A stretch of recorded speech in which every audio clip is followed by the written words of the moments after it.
This podcast episode is brought to you by Side Effects, the makers of Houdini. Right now, get your hands on Houdini Foundations for Houdini 19.5 as a print-on-demand book. The 224-page book contains 9 chapters designed to help artists take their first steps into Houdini. Visit sideeffects.com to find out more.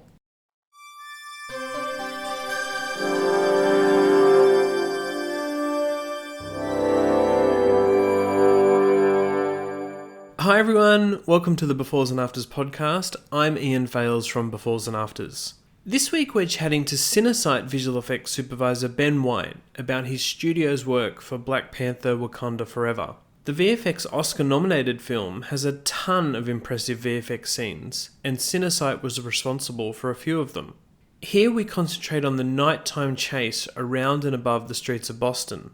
Ben takes us through all the different elements filmed for the chase, what Cinesite had to build, and then how they put it together. There's a lot of work we cover just for this scene. You can check out Cinesite's video breakdowns on the posting for this podcast, and don't forget to also check out all the other Wakanda Forever coverage already at beforesandafters.com. But right now, here's my chat with Ben White. Hi Ben, how are you? Hey Ian, very nice to see you on the other side of the world. Yeah, I'm very well, thank you. It's nice and bright and sunny, albeit a bit cold, but yeah, otherwise very good, thank you. Nice and rested after a big break after delivering the movie. Oh yeah, what a huge film. I wanted to tell you that when I went to the VFX Bake Off in LA and Jeff Bauman was presenting, he's the overall visual effects supervisor for people out there who don't know, was presenting, I really thought that he showcased this Cinesite sequence, the Boston chase, in a really big way, which must have made you very proud. Yeah, incredibly so. Those guys were awesome to work with, and they've also been incredibly generous, just talking to us after the show delivered, saying how much they like the sequence. The DP, Autumn, I can't pronounce her surname, so I won't mutilate it. Sorry, Autumn.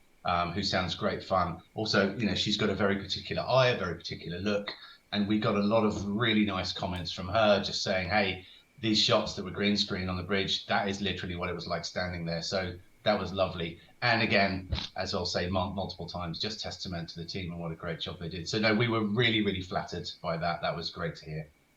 Oh, that's so cool. Actually, that's something I want to talk to you about, Ben. We'll talk about how the visual effects was done and how Cinesite accomplished this sequence. But I am always interested in what you receive, as plates, as turnover, as previs, as postvis.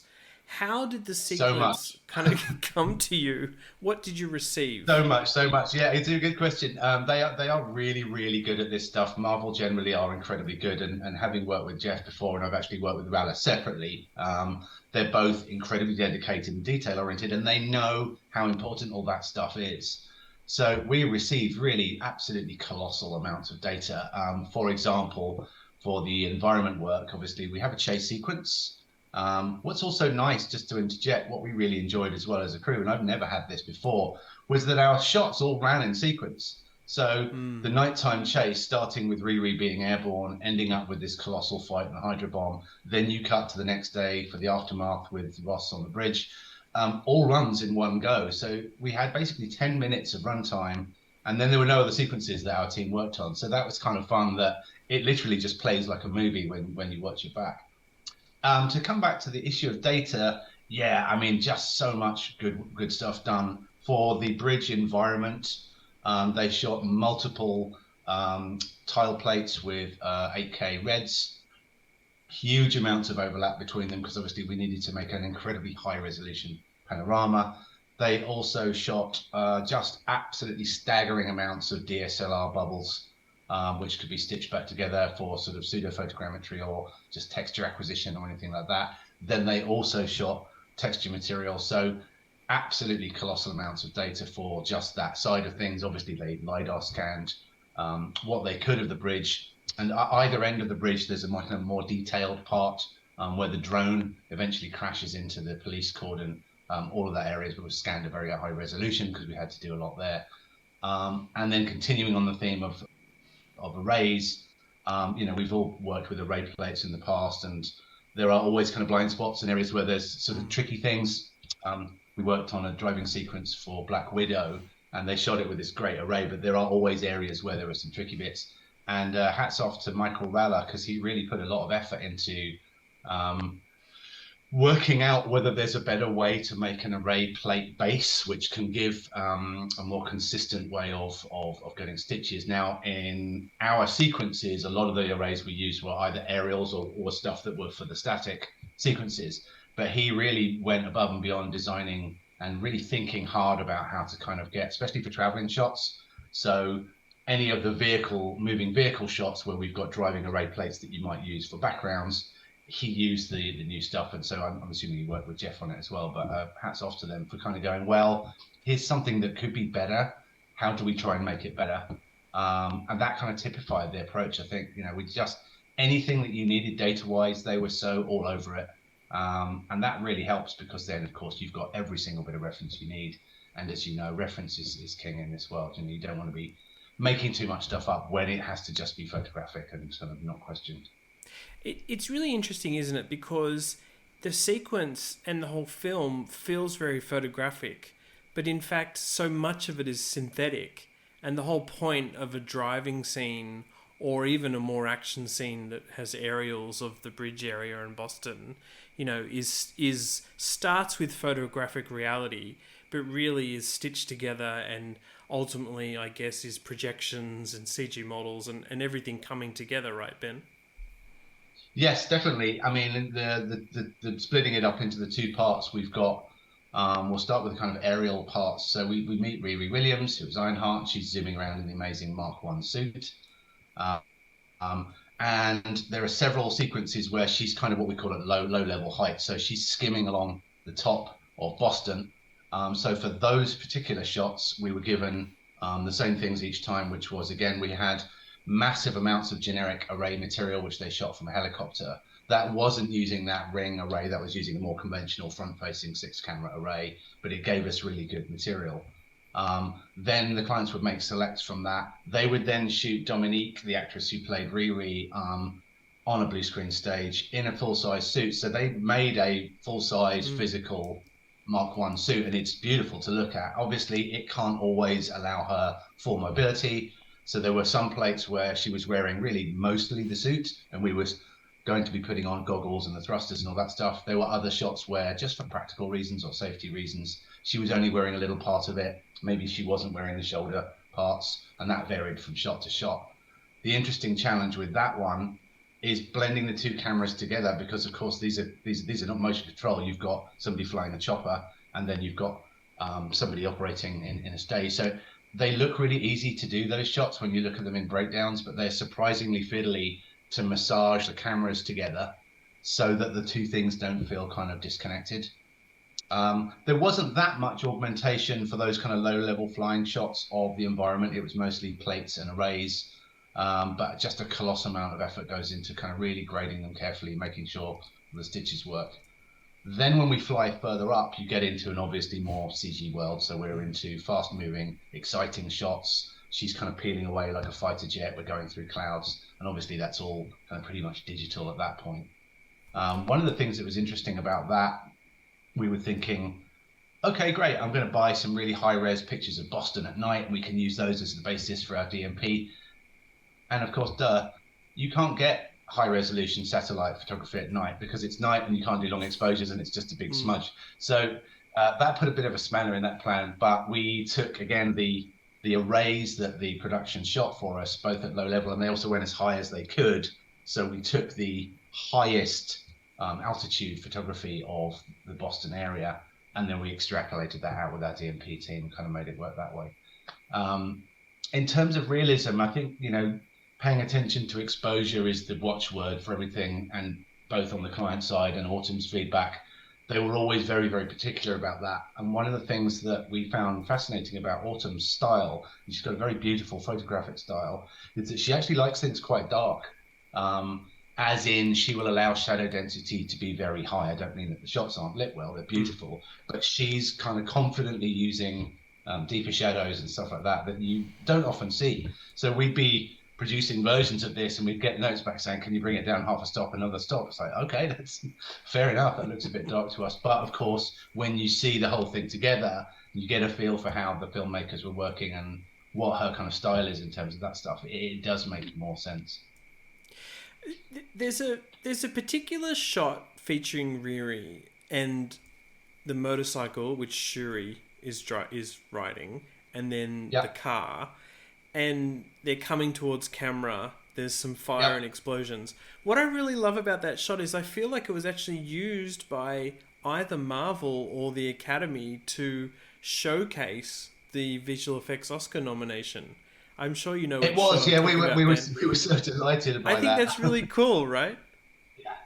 That's a nice slap on the back for everyone, isn't it? When when your image is up on the front page for that. I think it's a very nice kind of photogenic shot. I think it includes the characters really well. It's just a nice surprise when you get those kind of things.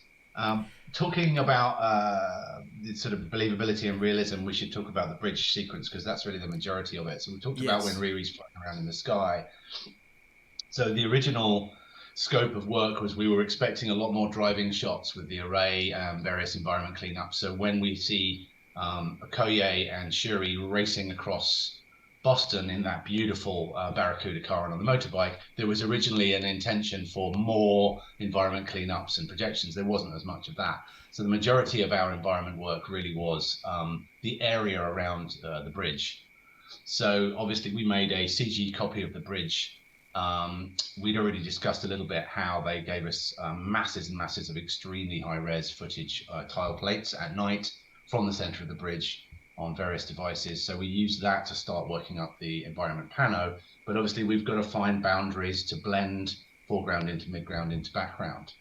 And a couple of the scenes were actually shot on the real bridge, but as you can imagine, the majority, especially the fight sequence and the stuff with the really big stunts and the Hydra Bomb, couldn't be done there. So they made a full-scale chunk of the bridge on a stage. And this is one of those little details that's not that exciting when you talk about it. It was one of those things you wouldn't think about. The real bridge has a kind of slope to it. So the Harvard Bridge is very long, and like all bridges, it's curved, or let's say the majority of bridges. But the set they built had to be flat for obvious reasons, and it was a large full-scale set. So it's surprising how fiddly it was to match and make sure the flat set, which we scanned, and obviously you don't want to change because there are people walking on it, it's wet, it's got vehicles driving on it.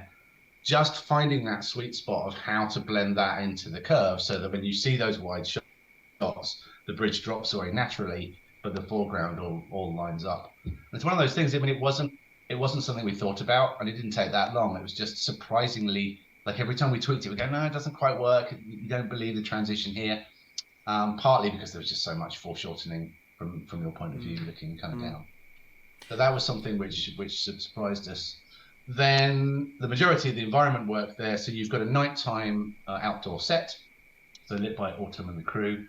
It's wet, which also causes some headaches for a variety of purposes, because obviously when they wet it down, it's not the same every take. So the water is actually changing slightly from take to take, from shot to shot.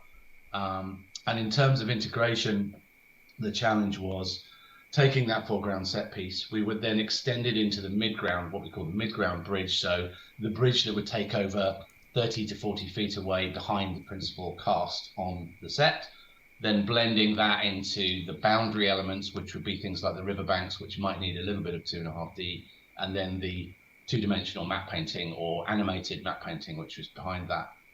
And as is always the case with these things, the devil's just in the details, and massive hats off to the environment and the comp teams, because it's all about how subtle the grading is, getting the black point working right, really paying attention to how exposure behaves across these things. And again, the clients have laser sharp instincts for this stuff, so their notes are really good.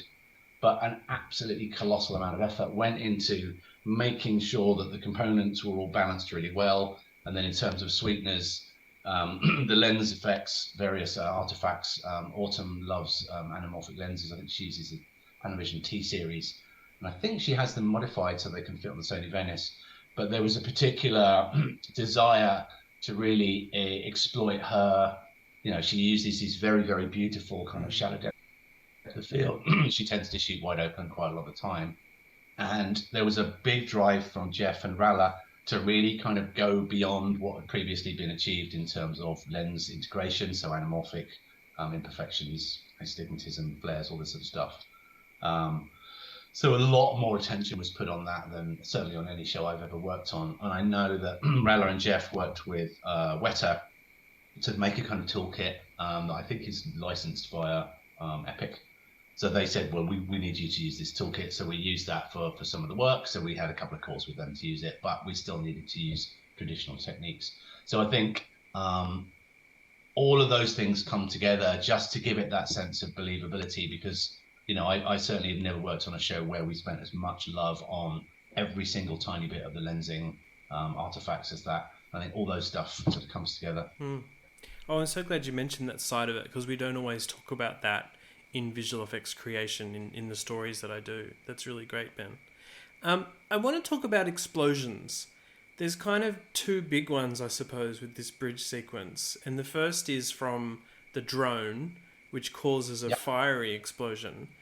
Let's talk about that one first before we get to the Hydra Bomb. Sure. So the drone crash, story-wise, what's happened is that Riri has flown up into the sky, shot the drone out of the sky in order to stop it tracking them. She then comes back to meet up with her other heroines so that they can escape, because they're trying to escape the city. The drone eventually crashes into a police cordon, which is blocking off one end of the Harvard Bridge. So there was a lot of moving parts to making this work. We started off with previs. I should mention the previs. One of the things that is really great about working with Marvel is that they give you previs that they like. They spend a lot of effort on previs. They cut the previs together. You can be confident that when you're presented with previs, certainly in my experience on Marvel shows, that it's what they want, or at least it's very much in the direction, which is great, because you can occasionally be on shows where the previs is kind of ignored or not liked, and it's just really nice to be able to use that stuff confidently. So they had a rough version of what they wanted, but we obviously had to bring the thing to life. So they shot a plate on location, driving along with Okoye, played by Denai Guerra. I hope I'm not mispronouncing her name. So there's a whip pan, so you're looking at her. We then whip pan forward. So we had a plate in the real car driving along the real street, and they had a series of large-scale kind of lighting equipment to give some interactive light onto the environment, which was great. So that's the starting point. There were also a really, really nice full-scale explosion plate shot separately on the stage, the OFS stage.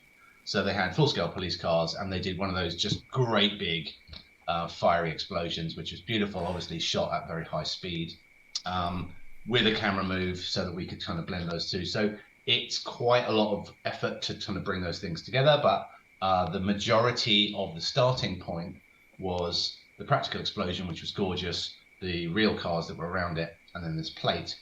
But as is often the case, as you start to work into the details, and also as you're trying to address both your own creative notes and those from the studio and the director, you kind of need to start augmenting and replacing things in order to be able to give the control that they want. And I'll come to this when we talk about the Hydra Bomb.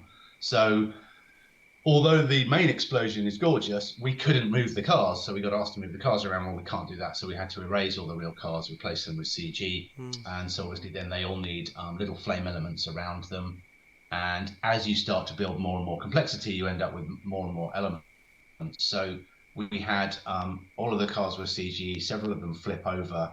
There's also a separate element of, they were asking to kind of justify why so much fire is coming from this explosion. So there's kind of a logic to how to make the shot work. And it's one of the things that I always like about visual effects is that you start off at least trying to be logical. We normally end up in a completely fantastic filmmaking world, but you start with logic, which is the right way. So the director wanted the wing of the drone to snap as it hits the first car, and then a load of fuel to spray out of that, which the idea is then it ignites one of the petrol tanks and they flip over. So although it's quite subtle, there is actually a fuel layer on the floor that's creeping across. It's like your classic kind of dropping the cigarette into the gas tank kind of effect. And then in terms of lighting, obviously we've got a plate with lighting on it, which is fantastic, but we've got to be able to make the light interaction on the environment time exactly to the timing of our shot and also to the position, because we're augmenting and adding to this thing and making it bigger. So all those little railings, all those little signs, all those lamppost edges, every single one of those needed lighting passes on it. And there was a lot of iterations to blend those things together. They would retime using grading the lighting on the plate, but then augment that with the passes. And it's one of those shots where it's really important that the compositor working on it works very closely with the effects and lighting team. Like, don't just wait for new passes to show up. You've really got to be involved in an ongoing conversation, because there's a lot of this stuff going on. I think in the end we had about 26 CG fire elements, 19 separate lighting environment elements, just masses and masses of stuff. But it looks gorgeous, and we were delighted with it. And it was a trailer shot as well. I mean, it was almost born to be a trailer shot. So it looked really good. Yeah. What I really love about what you've talked about, of course, though, is just say you had to conjure that moment up from scratch. I mean, that's a really tall task. And the fact that, of course, it's planned and has a practical explosion element and other practical photography, even though heavily augmented by Cinesite. I mean, of course, Ben, that's all about having a base there to draw upon, which why it feels blown out and real and dynamic, right? Yeah, I mean, it's one of the things that all supervisors will talk about. It is always good to try and get a real reference or something in camera for a plate, even if you fully intend that you may go down a direction where you end up replacing it. It gives the filmmakers something to look at when they're shooting, so that you're not kind of abstract just in a purely CG world. And obviously, all these little references really help. No matter how talented your team are, you know, there's a million ways of photographing an explosion. There's a million ways of making an explosion shape. Having something that they agree on that they want to use as a starting point is really good, and just keeps you honest. And again, coming back to that theme of things looking kind of real and grounded, the plate photography also gave us very particular visual information about where the white point would clip on a particular sensor. So there's a dynamic response that's happening in that camera that's not just a perfect, lovely, beautiful EXR from a render that goes off into the distance. You know, there is a response that's happening. So then we can start to really model that and make sure that all of our material fits to that. If we weren't given that plate, it would be tempting to just allow the dynamic range of the renders to be whatever it's likely to be, as long as you're trusting it visually. So I think having even that kind of inside information about exactly what the dynamic range of this thing is, and how it falls off as it gets up towards its top point, is all really useful stuff. Yeah. Now, reference is likely to have been a harder thing to solve for the Hydra Bomb, because we've never really seen that kind of explosion before this film, which is a tennis ball sized thing exploding into such a big mass of water. What I love about this shot, this is again on the bridge, it's that it's in slow motion. And, you know, we see not only this splash explosion of water, but the car, the bike, the rider, you know, all tumbling in slow-mo. How did you pull off this shot, Ben? Because it's fantastic as well. Yeah, thank you. Well, again, thanks to the team. You will not at all be surprised to hear it's one of the first things that we started, and it's one of the final shots we delivered. That's always the way. Yeah, I mean, it really is an epic shot. I couldn't be more happy with the way that it turned out. So reference, let's start from the beginning. They did previs it. Again, the previs was really good, and there was actually a plate shot. And this is one I'm kind of extend on what we were just discussing, that theme of when you're given a live action element, what do you do with it, and how does it inform the creative process? But when do you need to change it or replace it with something that's digital? So there was a full scale Barracuda rig shot on this exterior stage. There was a giant water cannon, which was epic, but obviously it's not epic enough. It needs to be even bigger. And it's about controllability and art direction. So the production provided us with a full scale plate lit by Autumn, this amazing rig flipping the car, this live action water reference, but the extent to which we needed to tweak and augment and change and add meant that one by one, each one of those elements did become digital. But even things like the vehicle, when you see slow motion footage of a real car that's being thrown through the air, it goes through all these incredible contortions, and there are ripples and waves, and it's kind of beautiful to look at. You almost don't believe that it's real when you see it in slow motion and go, wow, is that how floppy a car really is? So all of that stuff is brilliant because the CFX team could then take that and replicate a lot of those kind of actions and moments in what the CG car was doing. In terms of the Hydra Bomb, the live action reference was great for how some of the backlighting would work on the stage, but we did need to make it much bigger and really kind of art direct it. So a long journey started. Again, Ralla and Jeff really gave us a brilliant pack of reference that they'd selected. I mean, we're more than happy to pull references and present them back to clients, but they'd actually done a lot of homework.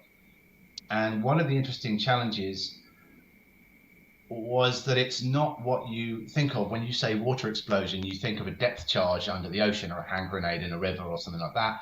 That's not what's happening. What we're doing is we're generating water from this kind of singularity, which expands at a very rapid rate. And all of the effects TDs listening will be going, incompressible fluid doesn't work. So there was a lot of work by the effects team just figuring out how to source the water so that it could expand at a rate that was fast enough to fulfill the creative brief, and also that worked in slow motion. So the slow motion element was an additional challenge. And some of the original tests and techniques that we used, they looked good, but we couldn't apply a retime effect to it. So quite a lot of under the hood work went on just to make that stuff more credible. And the good thing about the reference was it just showed you exactly what sort of scale of particulate you were going to get. So again, you're not kind of making that stuff up. We actually didn't want to get too much sheeting. So we were looking at kind of flip solvers for some of it, but we moved away from that because it gave us a lot of water surface behavior, which wasn't always what we wanted. So we went with the kind of particle driven approach. So there was a significant amount of custom work in Houdini, and just hats off to the effects team and to the effects HOD for a brilliant job. And there are so many elements in that. If you look when the thing goes off, obviously there's the large scale detonation, which itself comprises of about 25 elements. There's a mist layer. So when it goes off, there's a concussion wave. The concussion wave generates water molecules in the air to kind of atomize. So you get mist that comes off the floor. There are tiny little mist hits on the lampposts. So there's lots of very, very small details in there that hopefully really just gives it that kind of scale and believability. But an epic shot. But it took the entire production schedule to do. And the render times were horrendous. And again, hats off to everyone working on that shot. It was just one of those really, really, really complicated shots. But we just couldn't be more delighted with the way it came out. I'm always interested. I mean, this is a Marvel film where there's multiple vendors. And, I mean, this happens on all the Marvel films, really. But, of course, other vendors were also doing Hydra Bombs. I wonder, depending on the schedule and the time you had for reviews, was Jeff or Michael able to show you what ILM was doing with their Hydra Bombs or DD or anything like that? A little bit, and certainly initially, because ILM, I think, had started doing some visual development with Marvel before we came on board. So they did actually have some initial kind of explorations of what Hydra Bomb detonations might do, based in one of the streets that you see in the movie. There are Hydra Bombs going off. So they were exploring how that stuff would work, and we got given that reference, and it was really, really good to see. And they'd already done some great stuff, but as is often the case, things evolve over time and they change. And one of the other things that was quite interesting about the Hydra Bombs is each one is actually quite different by design, based on the scale. So even the Montreal team from Cinesite had a shot where a Hydra Bomb takes out a ship and it's about 1 kilometer away, and it is underwater when it goes off. So that's quite a different look. And even for us, I mean, our hero Hydra Bomb is the shot where you see the car and the motorbike being taken out. But we also had one which is much closer, where a Koye tries to stop one by slicing it in half, which doesn't work.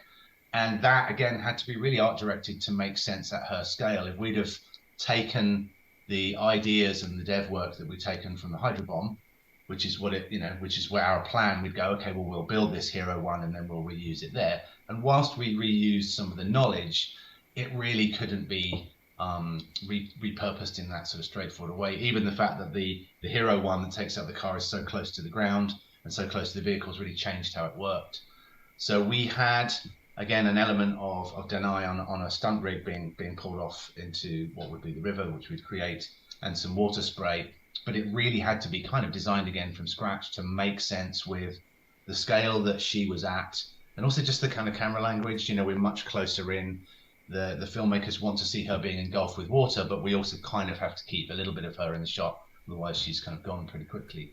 So it's one of those interesting things. You always go, yeah, well, this dev we can reuse over there and it'll be great. And actually, it's never as straightforward as that. So I think, despite those early visuals from ILM being really useful, we didn't really refer to them again. We just worked with the live action and the scale that we were doing, because the ILM tests were on a much bigger scale even than our vehicle. So it didn't necessarily help some of those kind of finer details of how we did it. But what a great idea for a weapon, a bomb that generates water. I thought that was brilliant. It's such a cool thing in the film. It is really cool.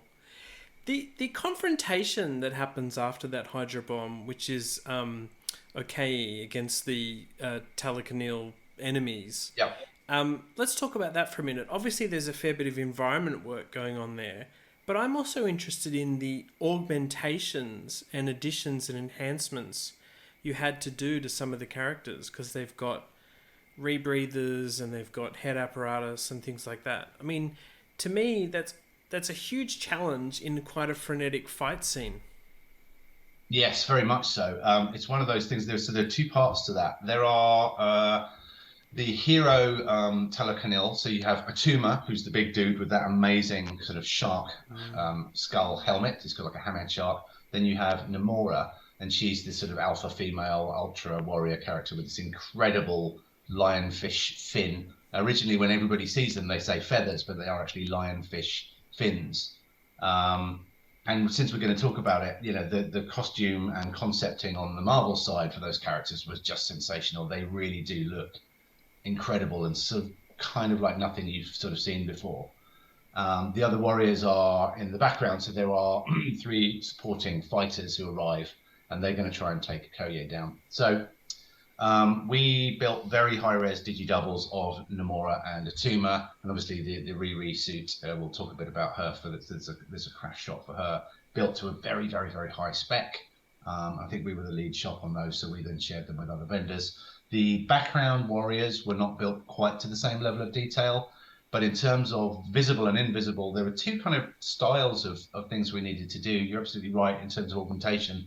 The first thing is the rebreathers, which are the masks that they wear. So it's like an inverse scuba. Any Futurama fans will be familiar with that concept from a joke involving a goldfish from about 10 years ago. So they need to breathe water. So they have these masks on, which are full of water, which enables them to breathe because they would drown in air. So they've got the live action photography. They're wearing these wonderful costume pieces, but they're wearing just the frame. So there's kind of like a gold frame that's stuck to their face. And into that, we would place the digital rebreathers. For the wider shots, the rebreathers don't have to do anything too clever. It's just a question of working with the client to get that level of translucency, get that level of iridescence. The idea is that, again, taking this logic, is that this gel is made from kind of like a pulp seaweed. So although we think of it as a plastic, in the world of the Telecan, they don't have plastic. So they've got these kind of ways of manufacturing things with gel. So there's quite a lot of iterations. We were given wonderful concepts by Marvel. We did a lot of rounds doing turntables just to try and find what the surface qualities are, how it looked, and also just in terms of what's inside of it. That the water level inside, it is actually simulated in all the close-up shots. So if you look, there's water sloshing around, and we did a lot of iterations with bubbles and things like that. And in the end, we at the client's request, we actually dialed that stuff back quite a lot. So it is there, but it's very subtle. There's also the shots where characters are speaking dialogue. Atuma and Namora have dialogue where they confront Okoye. So of course their jaws are moving around a lot, and that posed an interesting problem because you don't want to have just a stretchy piece of what looks like plastic that doesn't look credible or real. So we had to kind of figure out how to make, what's the logic for how you would make something that would work like that? Are they separate plates that run on each other like armor, or are there internal ridges with pockets that stretch?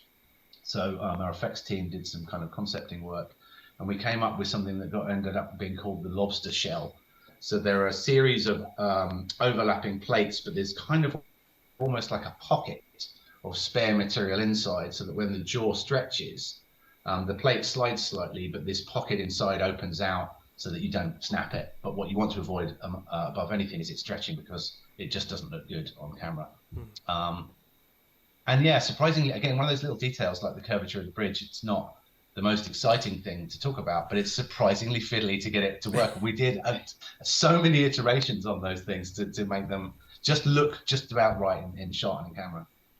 So that the rebreathers they all wear, and then each character has their own kind of hero pieces. So Atuma has this giant headpiece, and you will not be surprised to hear that for safety reasons and practical reasons, he doesn't really wear that most of the time. So 99% of the shots of Atuma, he's not wearing that. He's wearing a skull cap with some markers on it, which also means that his lovely long black hair is not real either. So pretty much every shot that you see him in, the large headpiece and all of the hair, it's digital. Obviously, in a fight sequence, a lot of effort went in, and the CFX team did a brilliant job of coming up with some new Houdini grooming tools to help deal with long hair stems and clumping, and just blending that into his real hair, because we wanted to keep some of the real stuff there for obvious reasons. We've also then got Nomura, so sometimes she's wearing this extraordinary headpiece, and the lionfish fins are, they've got to be 2.5, 3 feet long, and they're quite flexible.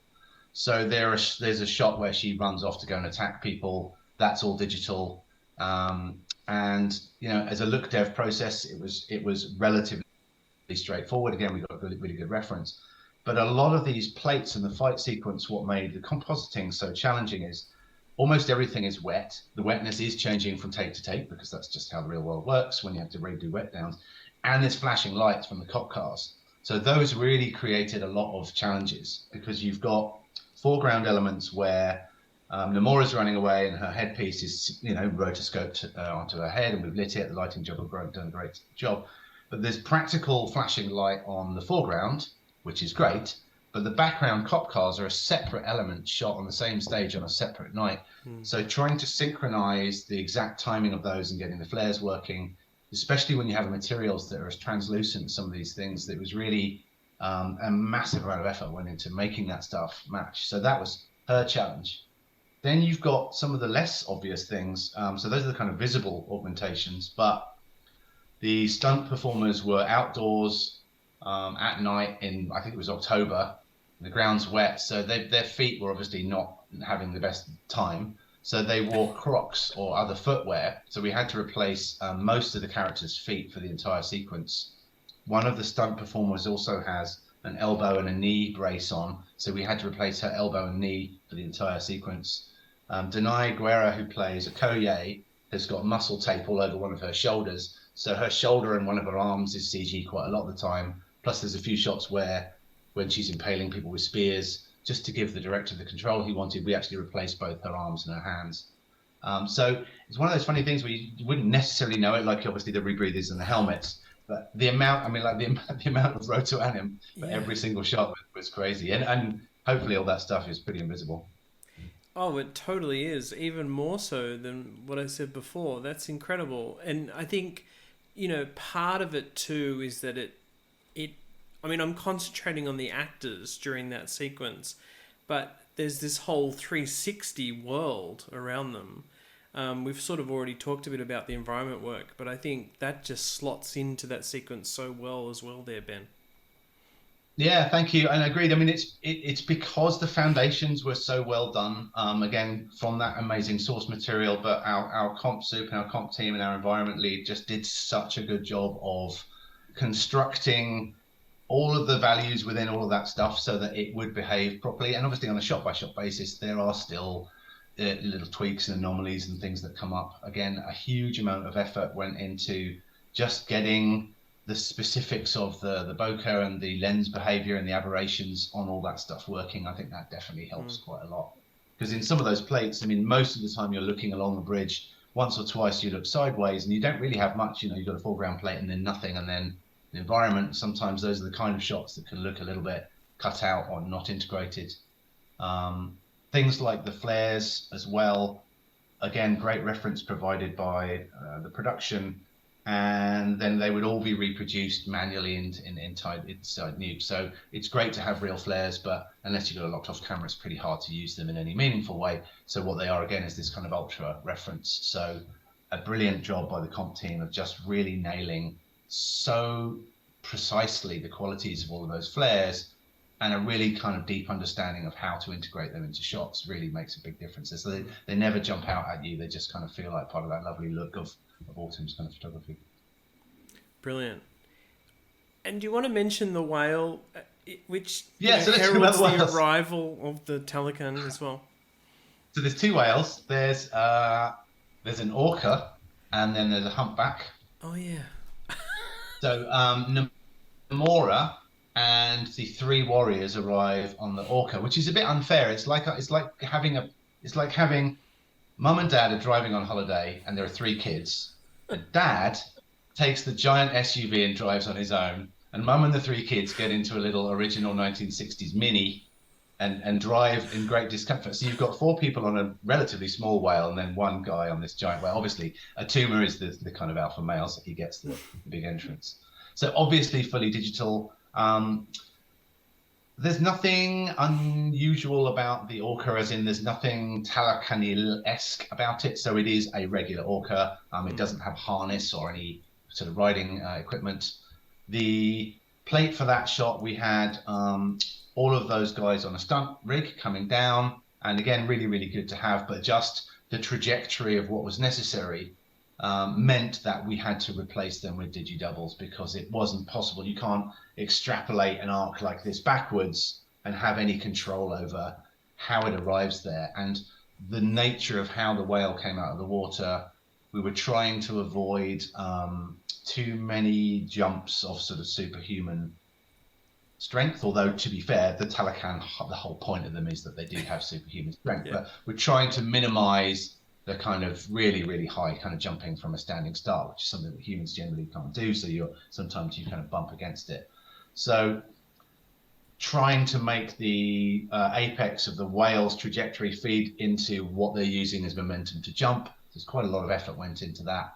And obviously a lot of splash sims to make that thing work when it goes back down in the water. So they're all fully digi-doubles in that shot. And we had to replace pretty much all the bridge because the foreground plate didn't line up so well.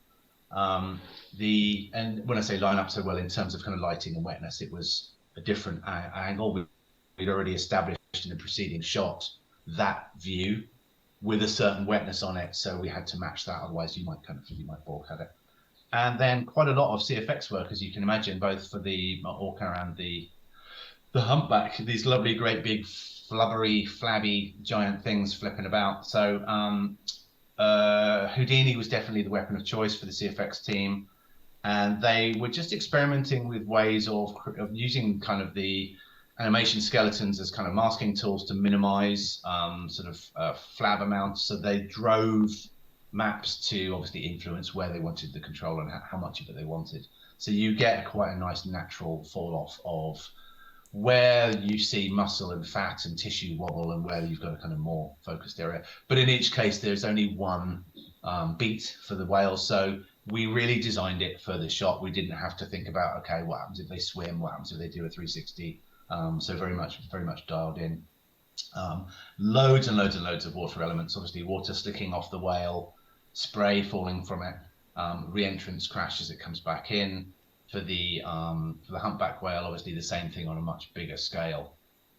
So it's really just trying to add all those elements together, and that is quite a tricky one. The one of Atuma, just because from a style point of view, although it's a great shot and it's epic, it is slightly different to the style of the rest of the sequence. Like, it's a moving aerial shot, and you don't really see any other of those in the sequence.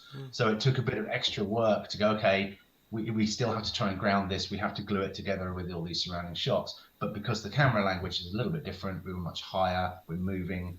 We had to just pay much more attention to just how to integrate the reflections in the water, which was digital, onto the matte painting, how to make sure, basic sounding stuff, but really important details, like how the quality of the reflections was in the river. Is it at the right scale? It's quite easy with digital water to trick yourself. Nature has this wonderful thing of self-similarity, fractals things look the same at different scales. And with the CG river, you can be a bit flippant and go, oh yeah, no, it looks real, it looks great. But then you can trick yourself and end up with reflections that look great, but it's not the right. It looks right, but it's the wrong scale. So it was just really tuning all that stuff in and making sure that it worked. And then obviously Atuma, in that instance, a fully digital character. There was just no practical way to get him up there for his jump and his arrival. Well, that's fantastic work. And of course, that nighttime bridge sequence ends with, as we already talked about a little bit, another Hydra Bomb explosion, Oteye into the river, and then sort of, the departure of the Talican. I wanted to mention also the subsequent sequence, which is daytime setting with Everett and the rest of the FBI crew, CIA. How obviously you went from nighttime to daytime there, but how different of that was a challenge for you guys? Yeah, good question. So again, it's one of those ones where you look at it, you go, it's not too difficult. It's just this and that, put that in the background, and of course, it's all, the devil's always in the details. So the principle was straightforward. Okay, we've already got we've got a foreground live action plate shot on the stage, but requiring a lot more cleanup because there's a lot more stuff going on in terms of just rigging and things that needed a bit of help to paint out. They also did have some logistical challenges, and obviously anyone that's ever been on a shoot, you do come across these things. Things happen, and sometimes you can't get the light where you need it, or the green screen has to be moved for whatever reason. So you just have to work with what you've got. So for the plates on the daytime sequence, for logistical challenges on the shoot, the green screens were really much closer to the stage than would have been ideal. So especially in the foreground, when Ross is much closer to camera, he's being shadowed quite heavily by some of this stuff. So that was a big challenge in terms of just a lot of comp work and very, very, very sensitive grading, just to try and find that sweet spot of going, well, look, we've all seen, if you take a live action element of a person and you try and grade it to be heavily in shadow when it's not, it doesn't really work. And if you try and make it the other way, it still doesn't work. So it's finding that sweet spot of how to balance them in. And then in the environment, obviously we had a CG bridge, so that was already looking pretty good. But the daytime version of the Boston array obviously needed to be redone with the daytime plates. So same method, they gave us these lovely tile plates, loads and loads and loads of DSLR photography. But there was something of creative fudge required, because you've got a single sequence, it lasts for a few minutes, and the camera looks in pretty much every direction. There's one compass direction that you don't really look at, but you're looking all around.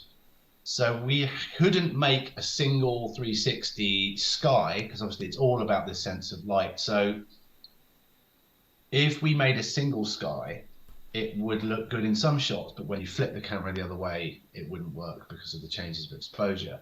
So we actually had to cheat it slightly and just kind of art direct. There's a particular version of the city, and especially the kind of the brightness of the sky, the amount of light diffusion, the clouds, and how much shadow there is, that's designed to work for one angle and not the other one. And then in terms of the bridge itself, the idea was that there's dappled cloud. So there's not too much direct light on the foreground set, but they wanted us to play kind of patches of light and shade everywhere. So some of the plates, they got lucky and it's overcast, and that was wonderful. But some of the plates, there is actually direct sunlight. So we had to remove several supporting artists. Sorry about that. There's somebody who's probably going, hey, Mum, I'm in Marvel's Wakanda Forever. And unfortunately, because he was literally in bright sunlight, he had to be taken out. So sorry about that. And then just masses and masses, really, really careful grading work and edge work. I mean, the team spent a lot of time on that to try and get it to work right. And the vehicles, of course, it's covered in shiny, shiny, shiny vehicles that are all reflecting both green screens that we don't want, lighting rigging that we don't want, and a sky that's not the right sky. So pretty much every vehicle had to be very closely modeled with the digital version to either fully or partially replace it. I took the philosophy of trying to only replace the bits that we needed. So some of the cars, there are parts of it, but things like wing mirrors and just some of the edges, especially when the door opens, is just surprisingly fiddly to get those things to work. So again, intuitively, you'd look at it and go, it's all pretty straightforward, but it takes a lot of work by very talented people to really glue all that stuff together and really kind of make it look coherent. And again, Autumn was great. she was very generous with observations about some of those shots, saying, "Yeah, well, it just looks like you're there." So that's what we were looking for. Mm. Well, Ben, I think it's really interesting to talk about both very much invisible effects that are a big part of that sequence, and also ones that are much more front and center, like explosions and Yep. flight suit crashes and whales and, other kinds of tumbling effects. So there's a lot in there. Congratulations to your team on making it happen. And of course, congratulations to be part of the VFX Oscar nomination. Fantastic work. Yeah, fingers crossed. Thank you very much. Yeah, again, we are really really delighted with all of that stuff. I couldn't be more proud of the team's work. And yeah, fingers crossed for the Oscars. Although I think that that little Avatar movie might be something of a problem there, but let's see how things go. See how it goes. Great to talk to you, Ben. Thanks so much. Thanks very much, Ian. See ya. Thanks. Bye.